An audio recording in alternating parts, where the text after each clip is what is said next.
Sushmita Sen India के लिए पहला मिस यूनिवर्स का खिताब जीत कर लाई थी। अब ये तो बात हम सब जानते हैं। वो नज़ारा, वो पल हर इंडियन के लिए गर्व का पल था। उस वक्त सुष्मिता ने जिसकी पहचान दी थी, आज भी वो किसी भी प्लेटफॉर्म पर हों, वो उतनी ही रिस्पेक्ट की हकदार लगती हैं। आप उन्हें देखें तो नजर ना हटे और सुने तो बस सुनते ही चले जाएं। मैं किरत की हद से गुजर गया, मैं किरत की हद से गुजर गया, गमे दो जहां से गुजर गया, गमे आशिकी तेरा शुक्रिया, मैं कहां कहां से गुजर गया। ये सच है कि वो पल अद्भुत लग रहा था जब सुष्मिता ने अपना मिस यूनिवर्स का वो ताज पहना।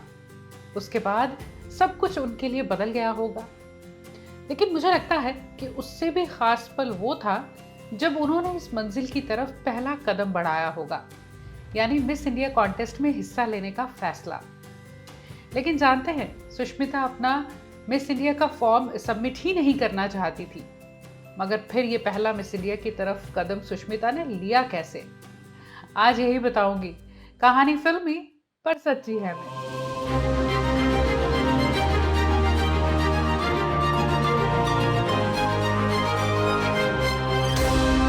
सुष्मिता ने अपने इंटरव्यू में कहा था कि मैं अपने दोस्तों के साथ नाइट क्लब में गई थी और जहां एक शख्स मेरे पास आए और बोले, मिस इंडिया प्रेजेंट हो रहा है और तुम उसमें हिस्सा लो।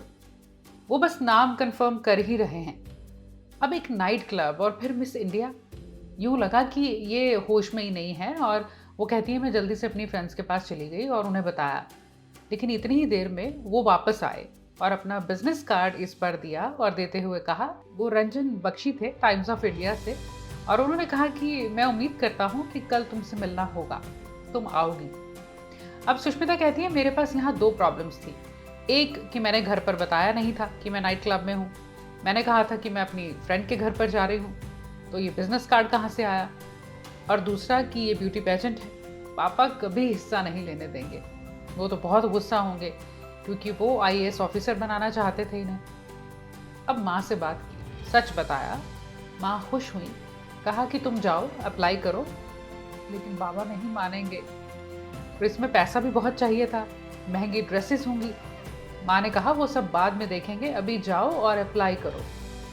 अब अगले दिन ये वहाँ गई और जब फॉर्म भर रही थी तो वहाँ सामने जो बैठे थे उन्होंने कहा कि भाई तुम बहुत हिम्मत वाली हो। बोले क्यों? क्योंकि 25 लड़कियों ने नाम वापस ले लिया है, क्योंकि ऐश्वर्या राय इस बार हिस्सा ले रही है मिस इंडिया में। ऐश्वर्या कौन सी? अरे वो पेप्सी ऐड वाली।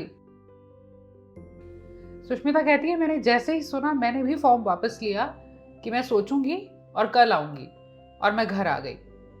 माँ को मालूम हुआ तो 2-3 दिन तक वो इतना गुस्सा थी कि उन्होंने बात ही नहीं की, और उन्होंने कहा, तुम्हें अंधों में काना राजा बनना है, तुम्हें सब कुछ अपने सामने परोसा हुआ चाहिए, तुम्हें लगता है कि अगर वो असली कंपटीशन है तो फिर उससे हारो।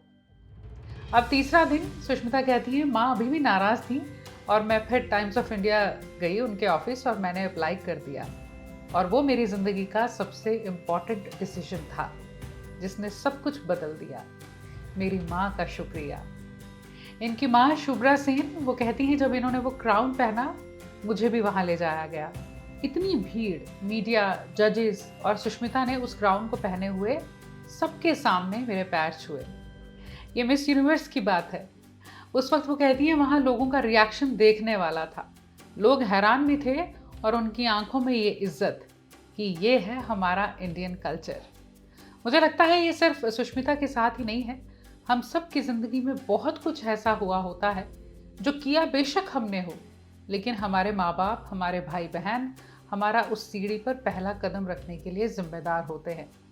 वो डांट के रूप में थोड़ा पुश करना हो कि तुम कर सकते हो। जब हौसला टूटे तो ये कहना कि खुद पर भरोसा करो और कर जाओ। सुष्मिता तो अपने इंटरव्यूज में अपनी माँ को थैंक यू कह देती हैं। आप भी जब भी मौका मिले उस इंसान का शुक्रिया ज़रूर करें जिसने आपको आपकी मंजिल तक आने में थोड़ी भी मदद की है। तो फिर आज की कहानी फिल्मी है पर सच्ची है, ये अच्छी लगी हो तो फिर इस वीडियो को लाइक करिएगा और चैनल को सब्सक्राइब करिएगा।